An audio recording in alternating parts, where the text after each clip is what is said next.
Students, welcome back to the vocabulary series. और आज के इस वोकैबुलरी सीरीज में हम करने वाले हैं अल्फाबेट बी। आई होप आपने अल्फाबेट ए के पांचों वर्ड्स याद कर लिए होंगे and now you are all set for vocabulary series part 2 that comes with the alphabet B. चलिए, तो बी के 5 वर्ड्स आपके पीछे लिखे हुए हैं। क्या आपको सारे वर्ड्स आते हैं? आते हैं तो वेल एंड गुड, नहीं आते हैं तो जैसे मैंने पहले कहा था, stay tune till the end.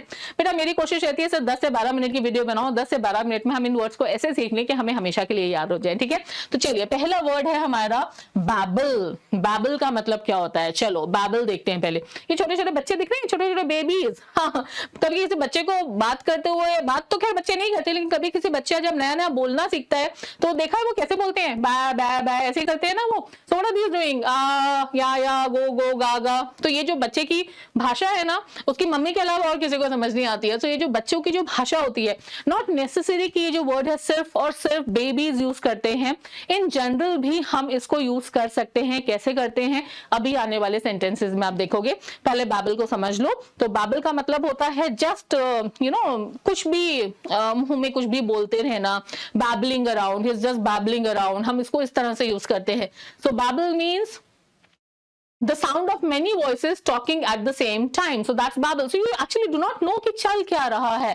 बा बा बू बू गा गा गे गे, ये सारी जो चीजें होती है उसको हम बैबल बोलते हैं। ठीक है, इसको यूज कैसे करेंगे? The children babbled excitedly among themselves. ठीक है, सो बैबल मतलब सब लोग कुछ कुछ कुछ कुछ बोल रहे थे लेकिन समझ कुछ भी नहीं आ रहा था। That's called Behbal.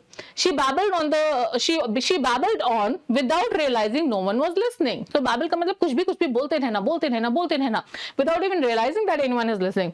The crowd's voices babbled in the background. तो अब यहाँ पे देखो, when I say the crowd's voices, है ना, तो जब इस क्राउड की जो आवाजें हैं, they are babbling in the background. That means am I able to hear anything? No. कहीं से कुछ शोर जो होता है ना, उसको हम बैबल बोलते हैं। ऐसा शोर जो हमें समझ नहीं आता, कोई क्या बोल रहा है, हम we are not able to understand what is being articulated. That is called babble. ठीक है, चलिए, आई होप बैबल समझ आ गया होगा। Let us move to the next word. The next word of the series is baker's dozen. Okay, अब baker's dozen क्या होता है? You must be wondering. Dozen तो हम सबको पता है, a dozen is 12. Anything that is 12 is dozen. अब यहाँ पे अगर आप गिनोगे तो कितने बंस दिख रहे हैं? बन बोलो, डोनट बोलो, how many you can see? 12, but एक एक्स्ट्रा यहाँ पे रखा हुआ है ना, एक एक्स्ट्रा है। Suppose you go to buy कोई भी चीज, आप सपोज आप बनाना लेते हो या डजन से जो भी चीज मिलती है ना, आप एप्पल्स लेते हो, एप्पल तो जनरली केजी से मिलता है। Suppose you go and buy banana, आपने उसको बोला भैया 1 दर्जन मुझे बनाना दे दे। घर आके आपने देखा, you find there only 11 bananas. What are you going to do? Probably you will go back and say भैया आपने एक कम दिया। स्पेशली नहीं जाओगे, अगली बार जब भी जाओगे बोलोगे भैया एक कम दिया। चलो, बनाना तो सस्ती सी चीज। Suppose you are buying donuts, you asked the baker to pack you 12 donuts, but he gave you only 11. I'm sure you will complain, है ना, कि I ordered for 12 and still you gave me 13. Sorry, still you gave me 11. So baker's dozen का मतलब क्या होता है? इसके पीछे की फिलॉसफी समझो। जितने भी बेकर्स थे ना, जनरली क्या होता है, उनको बहुत सारा सामान पैक करना होता था। तो जनरली ऐसा होता था कि काउंटिंग में कुछ ऊपर नीचे हो जाता था, तो जब भी 12 की जगह 11 चले जाते थे तो कस्टमर्स वापस आते थे कंप्लेन करते हुए, राइट? तो they started with this technique और ट्रिक और may be strategy, I would say, जिसमें उन्होंने 12 काउंट करके डाले, उसके बाद एक एक्स्ट्रा डाल दिया, सो दैट 12 + 1। तो in any case customer is getting 12 + 1 as a complimentary, समझ लो, कुछ भी समझ लो, तो एक एक्स्ट्रा मिलेगा तो कस्टमर खुश हो ही जाएगा। In case there is the mistake while counting, अगर काउंटिंग करते वक्त 11 गए तो भी वो जो एक एक्स्ट्रा था उससे क्या हो गया? उससे 12 हो गया। सो इन एनी केस आपका जो ये है कम नहीं होगा। So baker's dozen means 12 + 1, that is 13। Yes, baker's dozen का मतलब होता है 13। Only number 13 is called baker's dozen. अब बेकर्स डजन को हम कैसे यूज करते हैं, कहाँ यूज कर सकते हैं, उसको देख लेते हैं। A group of 13, a dozen + 1 is baker's dozen. ठीक है, I will take a baker's dozen of those cookies, please. That means I'll take 13 of those cookies. The invoice clearly mentioned a baker's dozen candle. ठीक है, suppose 13th birthday है किसी का, तो वहां पे I ordered for baker's dozen candle, मतलब I need 13 candles. Okay, instead of 12, the vendor delivered a baker's dozen. Okay, and see, the rule allowed only 12 entries, but she submitted a baker's dozen, hence was disqualified. तो यहाँ पे इस वाले sentence में आपको मालूम होना चाहिए कि the rule के accordingly only 12 were allowed, but still she submitted one more, making it a baker's dozen. So baker's dozen का मतलब क्या हुआ? 12 plus 1, that is 13. चलिए नेक्स्ट वर्ड आ जाओ, bandy words. क्या होता है बैंडी वर्ड्स? क्या लग रहा है, क्या कर रहे हैं? ये यहाँ पे चिल्ला रहा है, वो वहां पे चिल्ला रहा है. Can you see? Bandy words का मतलब क्या होता है? गुस्से में एक दूसरे के साथ बहस करना. That is called bandy words. ठीक है, ओके. टू से angry words in an argument, जब हम बहुत ज्यादा गुस्से में होते हैं और हम एक दूसरे से बहुत बहस करते हैं. मैंने ऐसे एक वर्ड कराया था, याद है किसी को? अगर याद हो तो कमेंट्स में लिखना जिसका सेम मीनिंग था. अगर याद हो तो मुझे बताना. ठीक है, तो बैंडी वर्ड्स का मतलब क्या होता है? बैंडी वर्ड मीन्स बहस करना. ठीक है, अच्छा बैंडी वर्ड से कौन सा गेम याद आया? बैडमिंटन याद कर ली, है ना? Whenever I play badminton with my son, generally हमारी इस चीज पे आर्ग्यूमेंट हो जाती है कि उसका आउट हुआ, मेरा आउट हुआ, तुम शटल उठाओ, मैं शटल उठाऊं. याद आ रहा है कभी ऐसा होता है? बैडमिंटन खेलते वक्त जनरली आर्ग्यूमेंट हो जाती है, ये आउट नहीं था, ये इन था, ऑल दोस थिंग्स, है ना? सो बैंडी वर्ड्स तो ऐसे याद कर सकते हैं. कैसे इसको यूज करना है सेंटेंस में, let us see that as well. The prosecution and the defense were bandying accusations back and forth. That means they were arguing. The lawyer warned the witness not to bandy word with the judge. Very important one, है ना? So lawyer warned the witness not to bandy words with the judge. Judge के सामने बहस नहीं करनी है, बिल्कुल चुप रहना. It is useless to bandy words with someone who refuses to listen. जो सुनेगा नहीं ना, उससे बहस करने का भी कोई फायदा नहीं है. Instead of resolving the issue, they kept bandying words for hours. तो रिजॉल्व करने की जगह they kept arguing for hours. So that is called bandy word. चलिए नेक्स्ट वर्ड देख ले, bathos. Okay, now what is bathos? Now can you see this person, this is a track, but कहीं ना कहीं you can see so many arrows nearby. क्या हो सकता है बाथोस? इसका एक एसोसिएशन बताऊंगी जिससे याद हो जाएगा. पहले इसका मीनिंग देख ले क्या है बाथोस. बाथो का मतलब होता है, इसको अच्छे से समझना है ना. बाथो का मतलब होता है a sudden change which is not usually deliberate from a serious subject और फीलिंग टू समथिंग रिडिकुलस और अनइम्पोर्टेंट. मतलब क्या हुआ? एक बहुत ही सीरियस कोई चीज चल रही है. Suppose there is a politician who is delivering lecture, who is delivering a speech, and वो बहुत ही इंपॉर्टेंट चीज के ऊपर डिस्कस कर रहा है. Okay, all of a sudden उसने बोला कि आज सुबह सुबह तो मैं ना बाथरूम में स्लिप हो गया था. तो what happened here?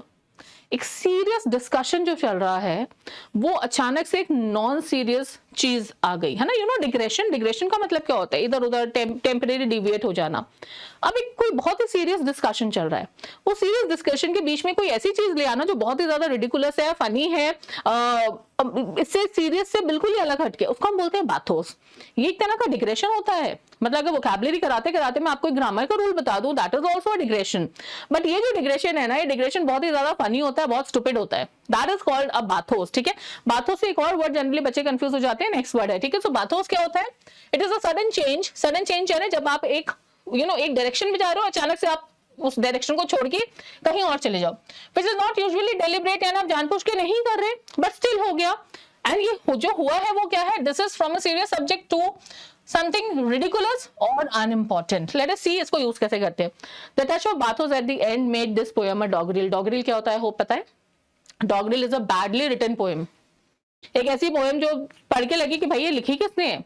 A badly written poem. So The touch of bathos, ये पोएम जो है शुरू से बहुत अच्छी सी चली, लेकिन towards the end there were bathos and which turned this poem into a doggerel. That's bathos. ठीक है? The speech moved from heroic sacrifice to complain about tea, creating bathos. अब एक स्पीच है जिसमें heroic sacrifices की बात हो रही है, and now all of a sudden there was a complaint of tea. So that became a bathos. समझ आया what is bathos? इस word को समझो, it's a very interesting word. What began as a powerful tribute ended in bathos with a silly joke. Okay, so that is bathos. Sudden change, and the change is unimportant. It is just ridiculous. It is stupid. That's called bathos. इसी से मिलता जुलता एक word है benthos. Now can you see? ये सब क्या है? All these are sea creatures. You can see octopus है, crab है, snail है, seahorse है. You can see all these things. So benthos and bathos में confuse नहीं होना. इसको हम याद कैसे कर सकते हैं? एक छोटा सा association.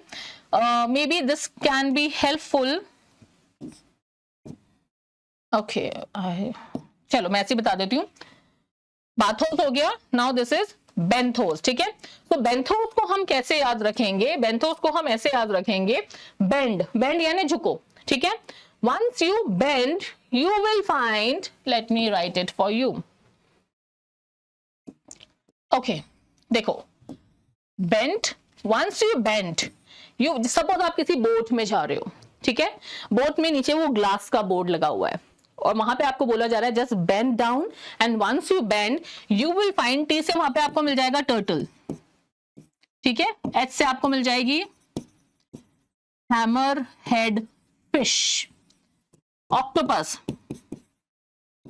एंड सी हॉर्स, ये सारे क्या चीज हैं, ये सब आपको ओशन के अंदर दिखते हैं।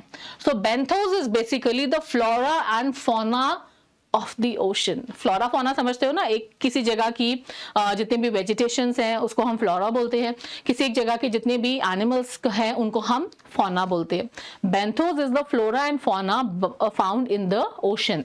So benthos is you just bend down and once you bend you will find turtle, hammerhead fish, octopus and C horse, तो ये सारे हो जाएंगे आपके benthos. So this is the flora and fauna found on the bottom और in the bottom sediments of sea और lake, ठीक है। तो सी और लेक के जो बॉटम में मिलते हैं वो सारे होते हैं बेंथोस। कैसे हम इसको यूज कर सकते हैं सेंटेंस में, the benthos never cease to amuse me, actually they are so fascinating, you just imagine and you will find that shape, colour, everything, so that's benthos, that's the beauty of benthos I must से।